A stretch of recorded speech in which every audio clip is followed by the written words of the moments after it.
pacarnya Nanda. Mbak katanya si Ahmad Fikri ngaku ke saya loh pelakunya, pembunuhnya, katanya gitu.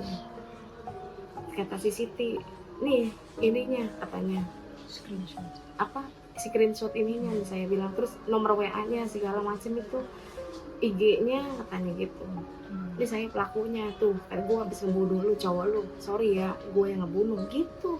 Itu udah dikirim ke Pak Adit Polsek, tapi sampai sekarang belum ada apa-apa.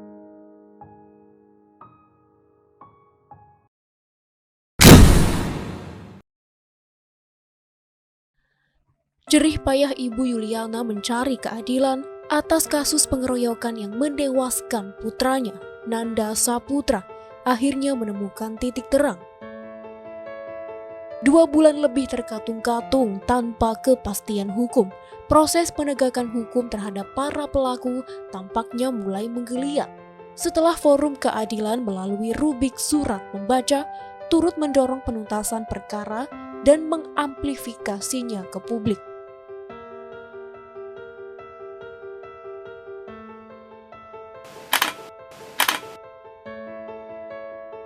Kepada Forum Keadilan, Polsek Rawalumbu menegaskan komitmen mereka dalam menangani kasus pengeroyokan tersebut.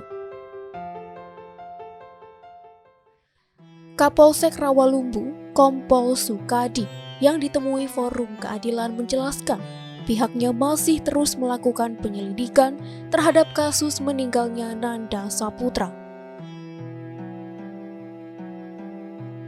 Ia mengatakan, sejauh ini pihaknya telah memeriksa 5 orang saksi dalam kasus ini, termasuk Ibu Yuliana dan Siti, kekasih korban. Tak hanya itu, Sukadi juga menegaskan komitmen jajarannya dalam mengungkap kasus pengeroyokan Nanda Saputra. Karena awalnya memang si pelaku ini nyari lawan untuk tawuran. Awalnya kan gitu.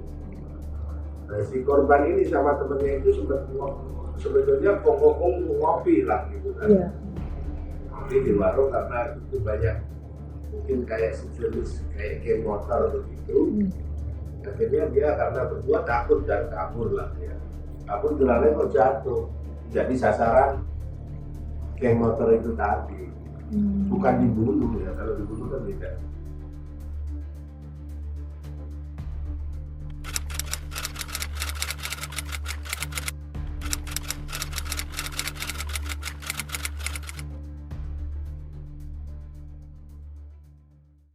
Antara korban dan pelaku tidak saling kenal, tidak saling kenal. Tapi memang kejadiannya kan malam jam 2.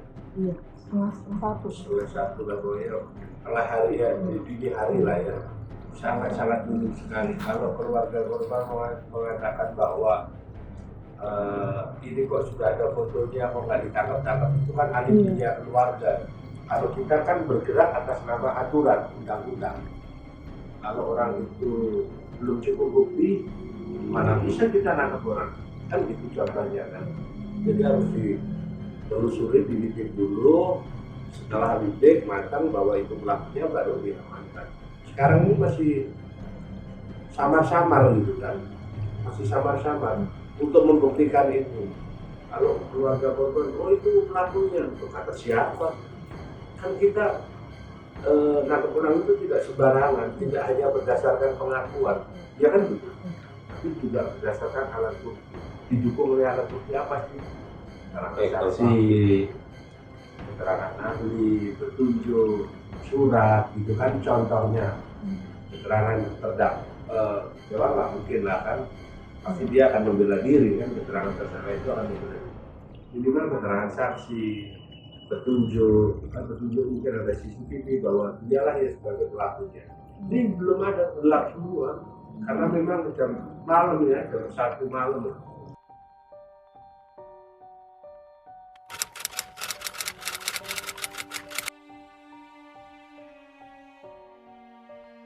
Dari tukang kopi ya, sudah ya.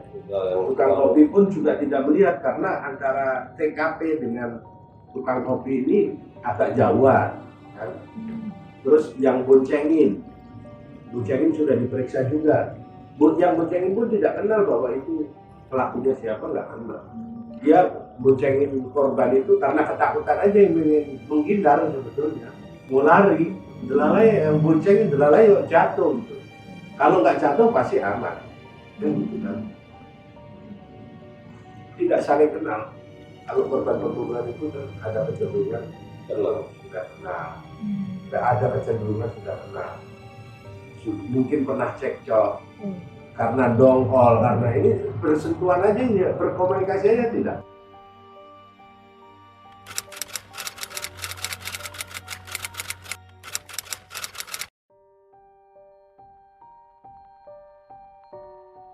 Siti itu bukan melanggar, Siti itu ngasih keterangan dari kita itu bahwa dia dapat WA dari orang yang dikenal.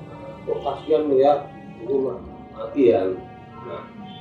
Nah itulah yang nanti kita gali, karena kita cek handphonenya mati.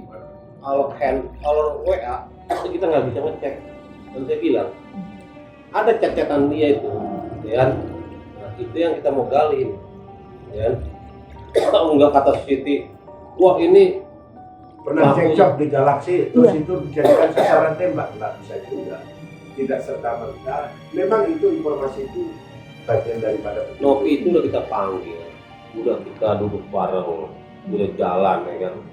Nah, kita gali dia berapa hari dulu, ya kan. Dia keterangan dia emang ada yang di WA dia tuh yang saya print out itu kan, itu ada percakapan tapi lewat WA. nomornya nggak bisa dilacak. Mati nomor. Makanya kan saya saran sama dia. Situ pancing dia, komunikasi terus nih. Allah tuh janjian sama dia. Nah di situ janjian baru kita amankan. Gitu.